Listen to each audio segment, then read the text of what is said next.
Content is intended to provide accurate information, however, is not intended as financial, tax, or legal advice. Please consult a financial, legal, or tax professional for specific information regarding your individual situation. Opinions expressed and provided are for general informational purposes only and should not be considered a solicitation for the purchase or sale of any security. Welcome to Game Plan for Retirement, presented by Chris McIntire, Northwest Ohio's retirement planning resource. And welcome into the program. This is your Game Plan for Retirement with Northwestern Ohio's resource for a common sense approach to planning for our financial investment and retirement future. He is president and founder of McIntire Retirement Services. Chris McIntire, recording on location today from the beach, a little getaway, but still here for the program, ladies and gentlemen. And Chris, it never fails. It's never a dull moment to be in the financial world, but it seems like every time you try to escape a little bit, something goes haywire. I know. For how many years have we been doing this show? And every time we sneak away a little bit, and it's kind of a workation. Actually, we're having some work done at our house, so it just made life a little bit easier to head out of Dodge. And we're in the Corolla, North Carolina, the Outer Banks, and come down here, and it's been a 3-day gale blowing like crazy, which is okay because we got work to do right now. Well, it seems like, Chris, we're going to have to forbid you from taking vacations. But I know that while you are on vacation, still accessible for clients, you still are putting out regular communication about things that are going on right now in the financial world, which, of course, the news here of the current events, Silicon Valley Bank is being taken over by the Fed. And that is a developing situation. We're seeing some other indicators that, hey, the interest rate increases from last year have caused some ripple effects and some other problems that were maybe not anticipated. Bring us up to speed. What do we need to know? And is there anything that we need to do? Yeah, well, I would say, FDIC insurance is $250,000. So you want to keep that in mind. And, there's probably very few people that have more than that in one particular bank. And, so I would just, if you do have lots of cash sitting around in one concentrated bank, is maybe, break it up, move it into a couple of different ones around the area. That would be my kind of the go-to advice. Okay, the other side is, is don't panic. The reason that, was a run on the bank is people panicked, and then the bank had to sell assets for liquidity needs. And those assets were U.S. government bonds, and they had to sell them at steep losses because when they bought them years ago, they bought them in a different interest rate environment. Interest rates increased drastically. And for those of you watching on the podcast, you can see me talking with my hands. And so the prices of those bonds, when they have to sell them at what we call a market value, they mark to market, so they have to price them every day. That's what mark to market means. You've been hearing that on the channels, news channels, where if they would hold them until they mature, they get the face value back. But I think the risk management departments of some of the banks really messed up because they did not hedge for an interest rate increase, and that's where some of this came into play. This is not the 2008 real estate financial crisis by any stretch. Chris, for quite some time here on the program, though, you have been talking about the potential impact and then the real impact of what rising interest rates do to longer term holdings like bonds, and why we saw such a bad year for bonds last year, which has traditionally been considered the more conservative kind of investment, lost pretty significantly last year. And now we're seeing further implications. Yeah, we certainly are. And, if you look at the life cycle of a bond, and let's just take a 10-year bond, if you bought it in day number 1 and you hold it until the end of the 10th year, you get interest payments along the way and your money back. Okay. If you sell it in year number 4, for example, because you needed the cash, or if you're a bank, you needed liquidity, you're going to sell it at whatever price somebody's willing to give it to you, the market value of it. So if interest rates have gone up since you bought your bond, and a new investor can buy a new bond paying a much higher interest rate, then why would they give you face value for the bond that you bought at a lower rate. So you have to sell it at a discount. And that's where this came into trouble. That's what happened in 2022 when you look at your 60-40 portfolio, 60% stocks, 40% bonds, or the other way around, is those bond prices were quite negative as the Fed rapidly raised interest rates to stem inflation. So this is a Fed or a government fueled problem that the Federal Reserve was trying to fix. And now we have the current administration wanting to spend a few $1 trillion more on their federal budget when,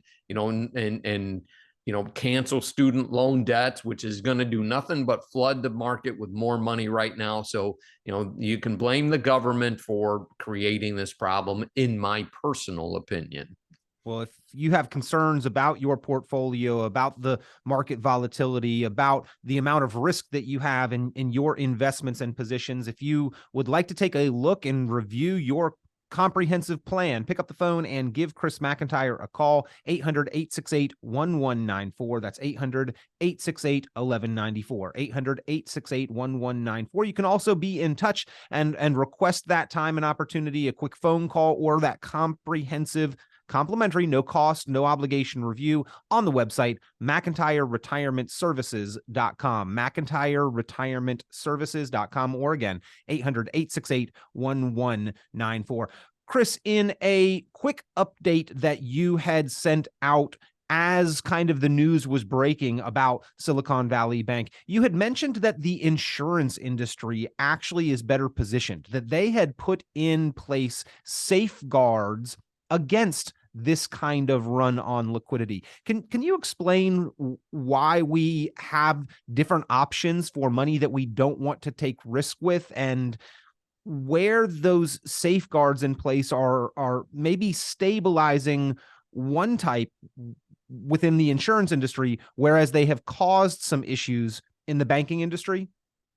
Sure. Yeah. And let's go back to the 2008 financial crisis where, banks made bad loans. Okay. This is not what we're looking at there. Banks made bad investments and didn't hedge those investments in U.S. treasuries from an interest rate spike, which is where their risk would have been. If interest rate spiked, that put them in a crunch. That's what happened with SVB. Okay. The insurance industry on fixed annuities or fixed index annuities also back investments by buying lots of U.S. treasuries as well. 10-year government bonds, very popular. Long-term, very safe options to basically provide the guarantees to depositors, correct? Yeah, absolutely. But if they're ended up wanting to be, a mass liquidation, insurance companies have what's called a market value adjustment, meaning if they have to liquidate their securities, U.S. treasuries, as in this example, at the market value, again, market value adjustment, they might get less than that. They're just saying, hey, if you're voluntarily liquidating the account early, you're going to take that loss. Or you could say you're going to take that gain as well, because a market value adjustment could work both directions. But in a rising interest rate environment, that's what protects an insurance company from a run on an insurance company, unlike what just happened in the banking industry. Risk management policies were an utter disaster in that instance, and that's what happened to them. It was a liquidity crisis, not a financial crisis, so to speak. But Chris, if we are perhaps risk adverse or just don't like the outlook of what we see in the current environment, there are options where we can have reasonable growth, decent interest rates in today's environment, but also remove that risk from the underlying principal deposit, our dollars that we don't want to see fluctuate in a volatile market. Yeah. And this is a confidence crisis is what you would call this, because we're all glued to the TV. The market is volatile because of this. It's confidence. And people are like, all right, where do I put my money? And that's why you're seeing a huge rally in U.S. government bonds during this time right now. Stocks are going down, government bonds are going up, which is typically how it would work. So for those of you that have that 60-40 portfolio, the 40% bond side is probably doing its job right now, where in 2022, when they were raising interest rates, and stock prices were coming down as people were worried about where the economy was going. Bond prices fell also, but this is the exact opposite. We are seeing, a significant increase in the value of U.S. government bonds, the flight to safety, if you will. Again, we are talking with Chris McIntire, your resource, ladies and gentlemen. Questions, concerns, if you'd like to take a look at your portfolio, if you're a little risk adverse, not wanting to see the volatility and potential losses in your portfolio, or just want to make sure that you are taking advantage of the tools and options that will work to help you best achieve your goals, pick up the phone and give Chris a call, 800-868-1194. That's 800-868-1194, 800-868-1194. Chris, I have been in radio and news media for more than 2 decades now, and since the beginning of that time, I have heard the almost incessant commercials for gold. I know you're getting a lot of questions about gold. I know there's always a lot of questions about gold. Nothing wrong with owning some gold, but what are your thoughts on the prevalence of the marketing of gold and what place it has in somebody's total kind of financial picture and portfolio? Yeah, so we would call gold a risk asset. You can lose money by putting money into gold. The value of gold goes up and down, just like the value of Walmart stock, for example, or the value of a government bond, for example. Gold doesn't have near the, if you watch the TV commercials, and there'll probably be a lot more of them out right now, it does not go under all of the scrutiny that investments in mutual funds and whatnot have, right? You never hear a mutual fund commercial saying this could rise as much as 200% this year. You can see that in gold, because it is not regulated like a security, or you can hear those advertisements, I want to say, Peter, forgive me. So that's one of the characteristics is, you can say a lot more about the price of gold than you can the price of a mutual fund, for example, in a marketing piece, because you don't need a license to sell gold, for example. Okay. Now we buy gold for clients in their portfolios, using mutual funds or exchange traded funds, buy it on paper. And we have clients that say, hey, I'm going to pull all my money out of the bank and put it in gold. Okay. Well, if you would have done that in 2008, gold fell 40%. Okay. So, it is not like you're going from one safe piece to another. So, you just, if that's what you want to do, be careful how much money you put into it, because you're not guaranteed to get that much money back out of it. I think the gold commercials, the gold marketers are going to continue regardless of what we say on this program. I don't see anything wrong, Chris, with owning a little bit, but I certainly hope never to have to use it, right? The circumstances under which we would be pretty dire, in my opinion. But I have to ask myself, how many tens of millions of dollars go into placing all of those ads and advertisements that I've heard for the past 20 years? And where does that money come from, right? It comes from the transaction and the purchase of the gold. And then if the people saying that the dollar's going to collapse, so you should buy gold, that is your solution, if they were so convinced that was going to happen, why in the world would they take my dollars and send me their gold? It's just a couple things I've always wondered, Chris. Yeah. And I remember years ago, we used to have a facility where we could buy gold and silver coins, the actual metals, for clients. And we were doing some of that just to help facilitate it. And, it just blew me away how many different variations of silver and gold that there really are.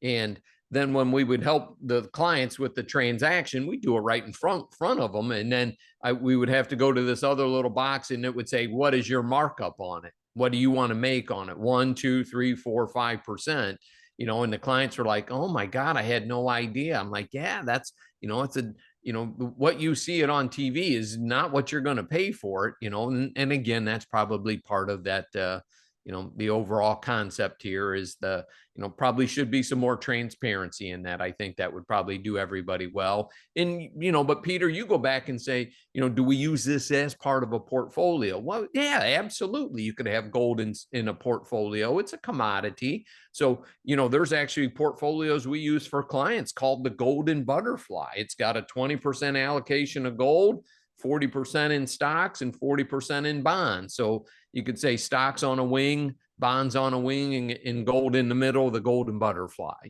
Okay. All right. Yeah. Well, interesting build and mix, and just one of the solutions, Chris, that I know that you have available for your clients, and based on their specific goals, risk tolerance, timelines. That's really how you craft and formulate the plan, and then the appropriate allocation of funds in order to help them achieve the goals that you've detailed in the plans that they have detailed to you. So again, ladies and gentlemen, a comprehensive planning process and all available solutions available. Chris is going to help you arrive at an appropriate mix of assets and investments to help you and help your money work to achieve and accomplish your goals. That's what the game plan for retirement is all about. Pick up the phone and give a call. 800-868-1194. That's 800-868-1194. 800-868-1194. And Chris, if there is a silver lining to the Signature Bank, to the Silicon Valley Bank situations, it seems like as a result, the Fed has said that they're going to have to slow the rise of interest rates. And the market seemed to like and appreciate that for at least a brief moment. Yeah, certainly does. And, I think to ease pressure on the banking system that may be heavily invested in long-term U.S. Treasuries, we might get a pause in the rise of those interest rates and let things stabilize. And maybe though they've realized that, look, there's enough economic carnage has come out that inflation is already starting to slow down. And that was a good report that came out this week. I'm pointing at the TV over here for those of you that are watching on the podcast. And that would be good news going forward, I think, for a lot of folks, people that have debt, people that are looking to borrow money, if interest rates start coming down a little bit, or at least they freeze or pause the interest rate increases, because I think there's probably a lot more, I don't want to call it, the law of unintended consequences. Nobody thought that this was going to happen to the banking industry that fast. But Chris, as we were going through the midst of COVID and the money was being released into the economy, I think you had made the comment on the program at one point in time that like 1 out of every 5 or 6 dollar bills in existence, 1 out of every $6 had been created since COVID. You warned that this was going to lead to inflation, and that was kind of a natural conclusion of what was going on at that point in time. They were loose with the money. Now they're sort of trying to reel it back in, and both sides of that created some potential damage. Yeah, you're absolutely correct, Peter. And this current administration, I got to take a swipe at them. They just want to keep flooding and spending more and more money and more programs out there. And now all of a sudden they want to raise taxes. You just can't make some of this stuff up. And you've got the Federal Reserve saying, stop, would you? We're trying to raise interest rates to cool things down. Stop spending trillions of dollars we don't have, right? So that's the problem with government right now is, they get $1 comes in, they spend $1.29 going out, and at some point the rubber's going to meet the highway. And maybe this is part of that conversation. I'm all for, a much more balanced approach here. I've had economic, success here in the United States for years. Even through COVID, things we did, manage to come out of that pretty well. Record tax revenue coming in, and they keep spending trillions more above that. If we can't fix the problem now, when are they going to?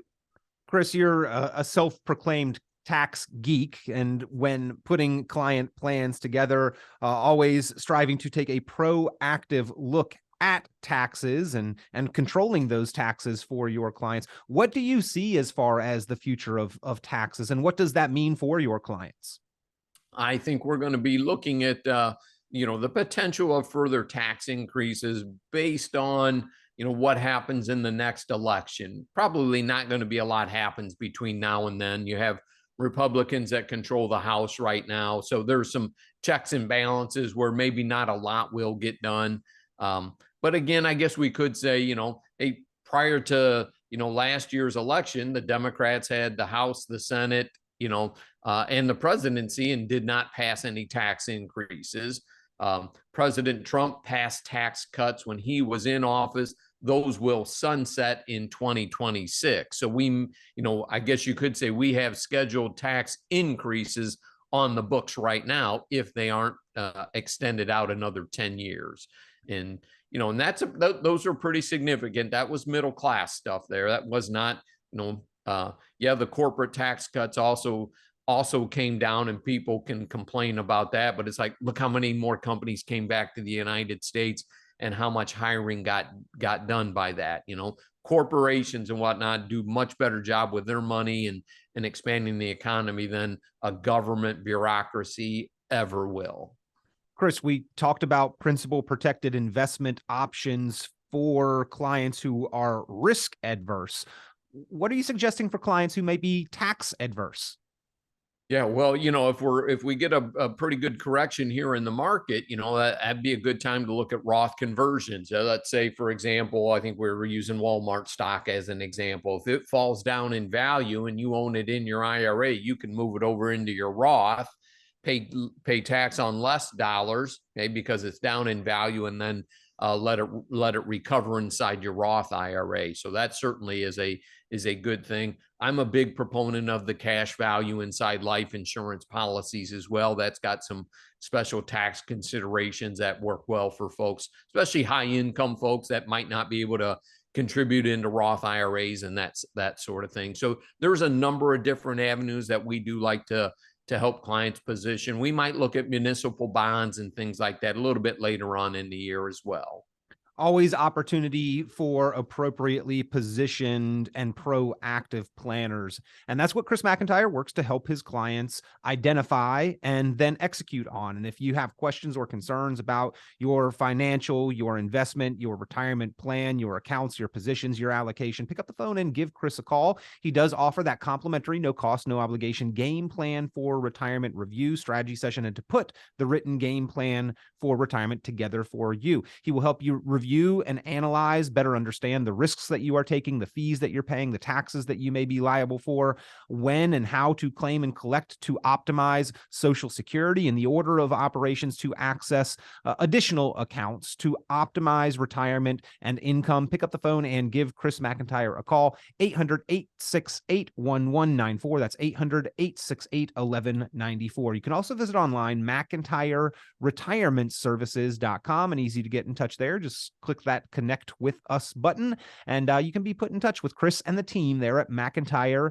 Retirement Services. Again, a resource for so many proactive planners, savers, and investors across Northwestern Ohio, but many have also heard this program and still are needing some planning assistance. So we invite you to give Chris a call, 800-868-1194, 800-868-1194. And Chris, you also make a resource available. In fact, many resources, these reports of different issues that people will face, 9 critical risks, 10 steps to prepare for retirement, 8 moments to move your money, the 7 financial myths. All of these things that we have talked about over the course of this program identify some different key financial issues, and you're really here just to provide that information and education so people can make better, more informed decisions. Yeah, there's a lot of misinformation out there, Peter, and headline grabbers. So we've got to, take a look at the long-term perspective and try to take some of the bias out of it for folks, if you will. Well, once again, Chris McIntire here as your resource, ladies and gentlemen. You are welcome to be in touch. 800-868-1194. That's 800-868-1194. Chris, while you are away from the office again, but still accessible to clients, answering and addressing issues and even holding virtual meetings, are you getting a lot of questions and concerns about what we're seeing in the economy with the Silicon Valley Bank and Signature Bank situations? Sure, we get a fair amount of email inquiries as to what people think's going on. Try to get out in front of it, but a lot of folks don't always check their email and whatnot. But yeah, we certainly, as you would expect, it's a confidence thing. So people just want to be reassured, or hey, what are your thoughts? Even before you and I recorded the show, I was on a BlackRock teleconference and they were talking all about it. We'll do one Invesco later on today. So that's my that's my day off today. So, but again, that's with technology and whatnot. That's just, that does give us some freedom anyway. Always with his finger on the pulse, paying attention so that you can live without having to always constantly concern yourself with the financial markets and what's going on in the financial world. Let Chris McIntire do that worrying for you, ladies and gentlemen. You are still welcome, obviously, to pay attention, and you probably should to some extent. But Chris McIntire helping to formulate the plans and then keeping a watchful eye on them, monitoring the situations for his clients. If that's what you are looking for, if you would like that kind of guidance, if you'd like to get a plan put together or just double check your current plan, pick up the phone, give a call, 800-868-1194. That's 800-868-1194. Chris, you mentioned those Roth conversions, and I know a lot goes into that. What are some of the steps and protocols that you walk through to see if that is a financial and tax move that makes sense for your clients? The tax return usually is a good place to start to see, okay, based off of your current income from the year prior, what tax bracket were you in? Did we have any space within the current tax bracket, to move some money from a taxable account into a tax-free account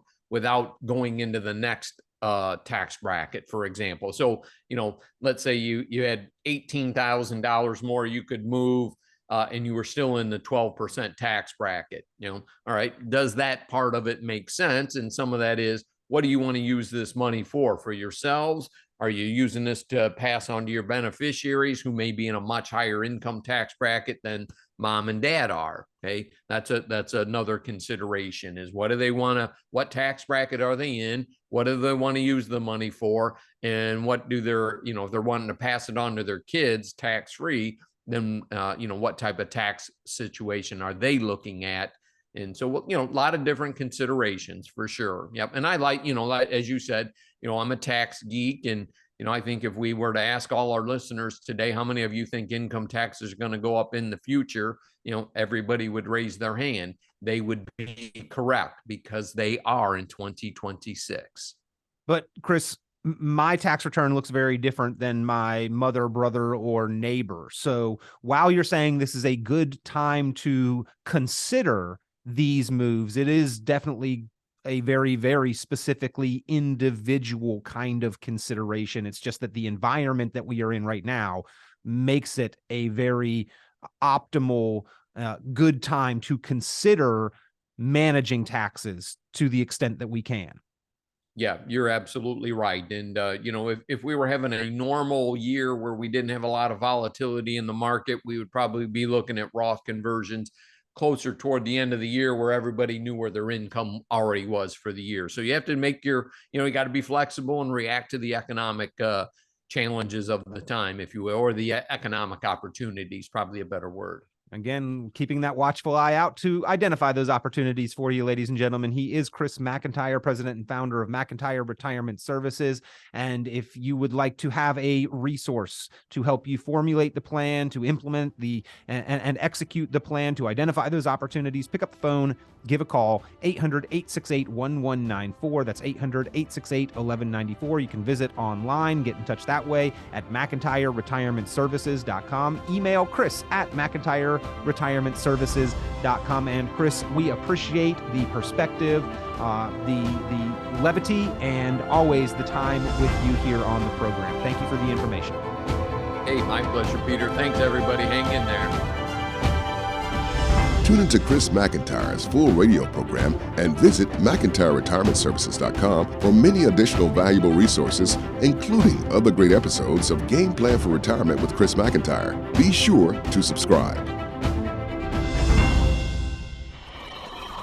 The content of this radio show is provided for informational purposes only and is not a solicitation or recommendation of any investment strategy. You are encouraged to seek investment, tax, or legal advice from an independent professional advisor. Any investments and/or investment strategies mentioned involve risk, including the possible loss of principal. Advisory services offered through Brookstone Capital Management, a registered investment advisor. Fiduciary duty extends solely to investment advisory advice and does not extend to other activities such as insurance or broker-dealer services. Advisory clients are charged a quarterly fee for assets under management, while insurance products pay a commission, which may result in a conflict of interest regarding compensation.